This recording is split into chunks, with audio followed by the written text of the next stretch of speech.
पिता और पुत्र पवित्र आत्मा के नाम पर आमेन। ख्रिस्त में मेरे प्यारे भाई और बहनों, आज के वचन संत मत्ती का सुसमाचार अध्याय 10 पद संख्या 1 से लेकर 7 तक लिए गए हैं। और आज के वचनों में हम सुनते हैं कि प्रभु यीशु ने अपने 12 शिष्यों को अपने पास बुलाकर उन्हें दुष्ट आत्माओं को निकालने की शक्ति और बीमारों को चंगा करने का अधिकार और शक्ति प्रदान किए थे। ख्रिस्त में मेरे प्यारे भाई और बहनों, और साथ ही साथ उन्होंने ये उपदेश देने के लिए कहा कि जब आप जाओगे तो कहो कि ईश्वर का राज निकट आया है।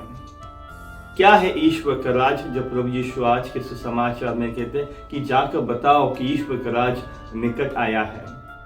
हम लोग सुनते हैं रोमियों के नाम संत पौलुस का पत्र अध्याय 14 पद संख्या 17 में संत पौल कहते हैं कि खाना पीना ईश्वर का राज्य नहीं है, बल्कि न्याय, शांति और पवित्र आत्मा में प्राप्त आनंद ही ईश्वर का राज है।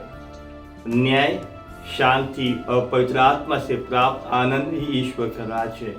ख्रिस्त में मेरे प्यारे भाई और बहनों, प्रभु यीशु ने अपने शिष्यों से ये नहीं कहा कि जाकर तुम धर्मांतर करो, मेरे नाम का प्रचार करो। उन्होंने ये कहा कि जाकर आप स्वर्गराज के बारे में प्रचार करो, क्योंकि स्वर्गराज में न्याय है, स्वर्गराज में शांति है और आनंद है। और इसीलिए आज हम सबको उनके दिए हुए वचनों पे चलना है। प्रभु यीशु ने संत मत्ती का सुसमाचार अध्याय 7 पद संख्या 21 में कहा, हर कोई प्रभु प्रभु कहने वाला स्वर्गराज में नहीं जाने वाला, बल्कि जो कोई मेरे पिता की इच्छा पूरा करता है वही स्वर्गराज में जाने वाला। और इसीलिए प्रभु यीशु की इच्छा है कि हम न्याय के लिए लड़े, शांति का मार्ग बने और साथ ही साथ जहां भी हम चाहे प्यार को फैलाएं। यही प्रभु यीशु आज हम सबको सबसे चाहते हैं। उन्होंने यही कहा था, अगर आपको याद है, इतवार का जो सुसमाचार था, प्रभु यीशु ने संत लूकास का सुसमाचार अध्याय 10 में जब उन्होंने 72 शिष्यों को मिशन के लिए भेजा तो उन्होंने कहा, जिस घर में आप जाओगे कहो कि इस घर में शांति हो। उन्होंने शांति का पहले मैसेज फैलाने के लिए कहा था। आज हम सबको उस मैसेज को, उस संदेश को फैलाना है, वो है शांति का संदेश।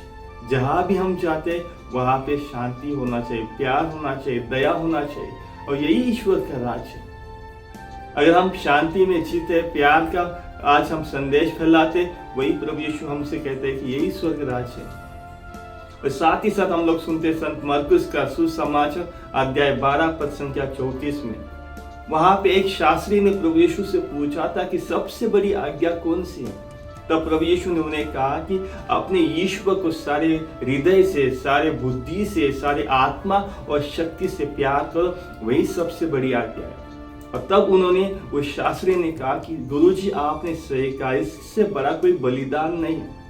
और यीशु ने उसका उत्तर सुनकर उन्हें कहा कि तू स्वर्गराज से दूर नहीं है। वह स्वर्गराज से दूर नहीं था, लेकिन उसने स्वर्गराज का अनुभव नहीं किया था, क्योंकि उसने ईश्वर को अपने सारे शक्ति, बुद्धि, हृदय से प्यार नहीं किया था। और आज प्रभु यीशु हम सबको यही बुलावा देते हैं कि हमको ईश्वर के राज का अनुभव करना, यानी कि शांति, प्रेम और दया का। तो चलिए आज के वचनों के लिए हम ईश्वर को धन्यवाद देते हैं, ईश्वर की स्तुति और महिमा करते हैं।